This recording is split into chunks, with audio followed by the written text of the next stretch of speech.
overtime. Oh, Chief, baby. I have to start with the obvious, right? Because we had one of those shows today that in our 3+ years today, I mean, we've been around a little bit, you and me. This was one of those shows that when people say, why do you love Outnumbered and what you do?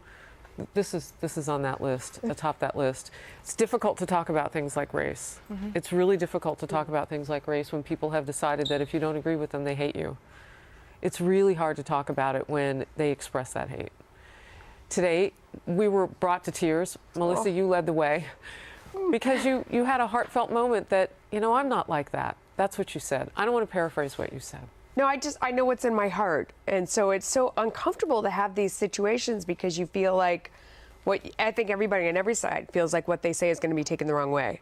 And you know where you're coming from.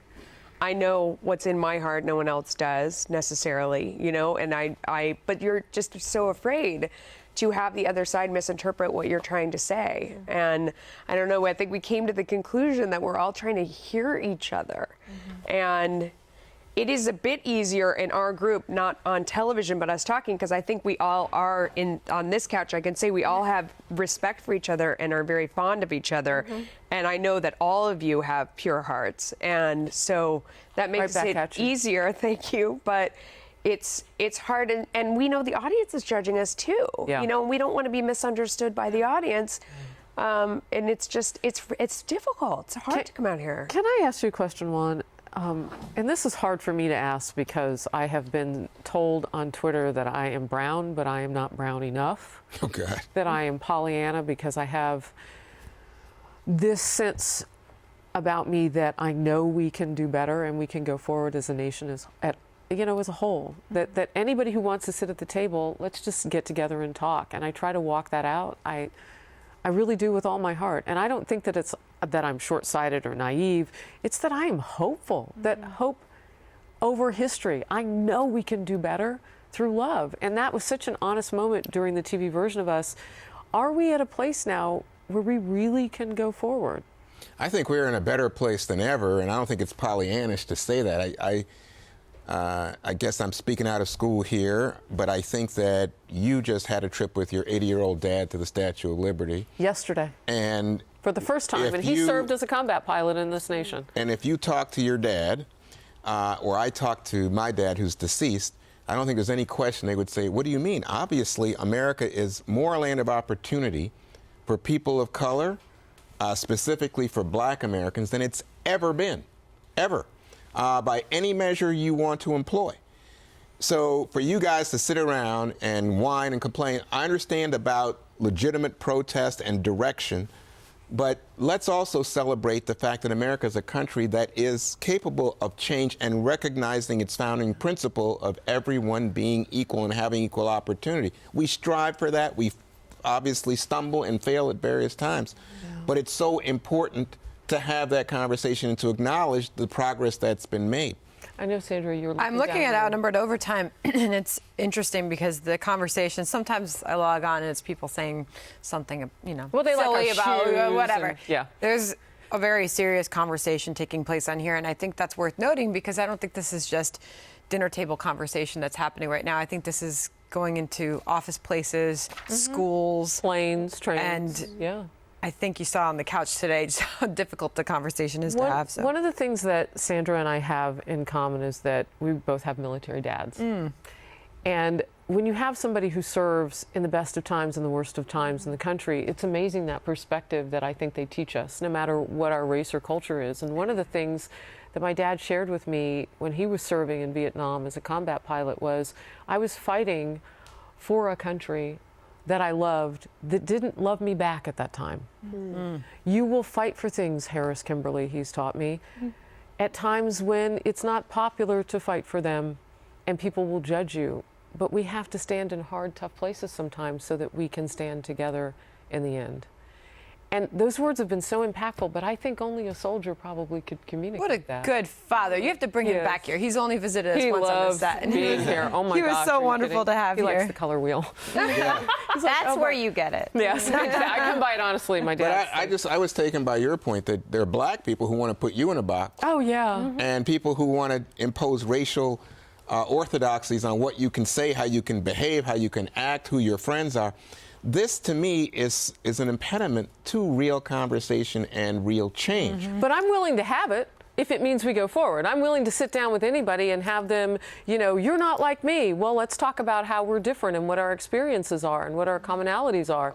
I'm willing to have that conversation, but we're not all supposed to be the same, right? No, and I don't want to be, but I think this is part of, to me, a step back, with the cliques and the kids in high school.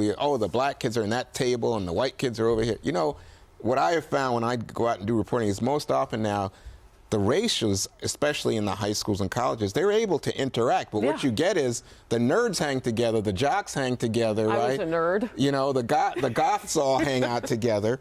Yeah. But when people have to, especially as they get older, deal with this situation, deal with the reality of residential segregation, of difficulties between the cops and poor black communities, then all of a sudden people are like, well, I don't really want, I get so uncomfortable with this conversation.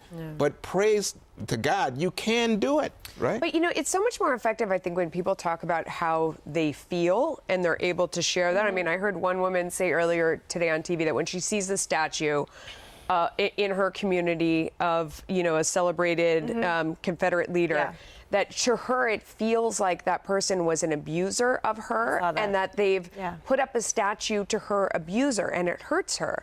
And that's something, when you say that's how you feel, oh my gosh, you can really relate to that. And maybe, look at the reaction when I say I feel like I know my heart is good, but people are judging me and that hurts. Like all of a sudden we can relate to each other and kind of make some progress. I think when you talk about how you feel as opposed to making accusations about what the other person really means, that's where we get off track, is when somebody says, well, you're this, you're meaning this, and you're like, how do you know I mean that? Right. I don't know. And so it's just sort of like, and that's when the conversation shuts down. Shuts down as opposed to keep going. So I know you've been talking about this all morning, Melissa, right? Very. When that woman, I agree with. About these CEOs leaving the President's Manufacturing Council. A seventh one did during our hour. 3M just made the announcement that their CEO is stepping down from it. That total 7. CryptoFacts just wrote us on the Outnumbered Overtime saying 7 companies just left Trump's Manufacturing Council. His rhetoric is making industry leave him. I was wondering how you think about that happening. I hope that they're making a business decision because that's the only one they're allowed to make. They are in the legal role as CEO of that company, and they have a fiduciary responsibility to their shareholders.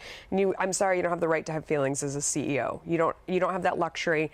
You are responsible to those shareholders. And if they're making the decision that they think by virtue of I represent Walmart and by virtue of being on the council, I think it's going to hurt my company economically because I think customers are not going to come because they see me here with the president, fine.